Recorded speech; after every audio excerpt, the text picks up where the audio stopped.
Hi everyone, Wendy here with October's message, though it's basically the last day of October. Never too late. This energy and the messages are still relevant for what's happening right now and moving into November. This painting was actually channeled for the Quantum Power deck.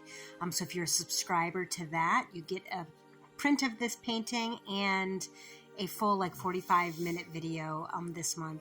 There's a lot of messages and a lot of teaching from Spirit this month. So if you're interested in becoming a subscriber, just go to the website. Otherwise, here is it in a nutshell.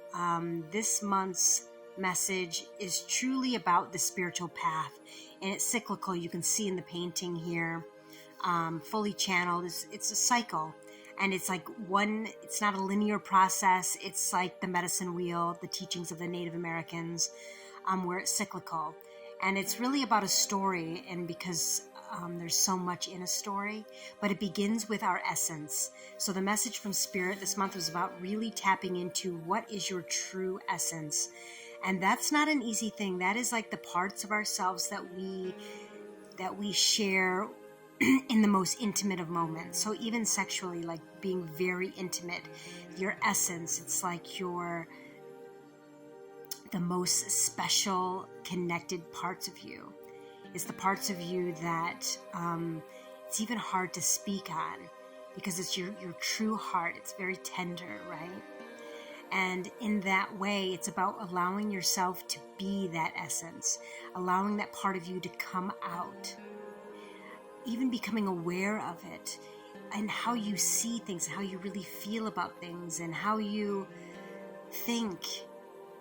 And allowing yourself to have that space, at least first with yourself, and eventually, hopefully, with safe people in your environment. And hopefully then you become aware of the strength that vulnerability has, where you can be that everywhere. But being your true essence is the symbol here of the flower, right?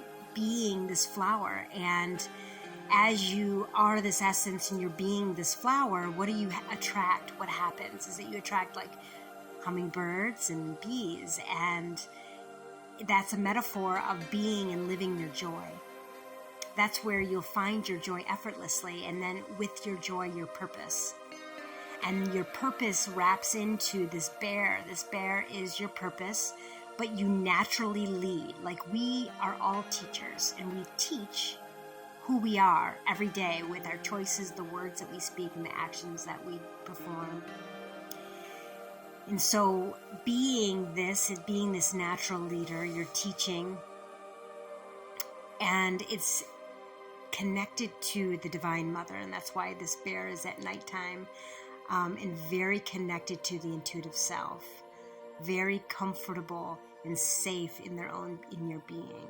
So it's all connected, but you first have to allow and be aware of your essence. And that's really what we're being asked. What is your essence? What are you, that secret safe space that you might not share with anybody, or maybe you don't even feel safe enough to be with yourself. Those are the kinds of things and questions that we're being asked.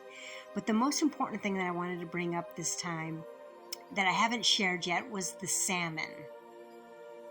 And the salmon's really important because the salmon is what feeds the bear, and the salmon is symbolic of spiritual knowledge. So whatever knowledge makes you feel more connected, that's your spiritual knowledge. It's science. Like, I love mathematics, and I actually find God and spirit in math. Even though I'm an artist, I know I'm a paradox. Anyways, but wherever you feel connected, it helps you feel connected and remember. It helps you remember who you are. That's your spiritual truth, right? So in following that, feeding yourself, that bear needs this as well. But salmon, what's so important about salmon is the birthing process.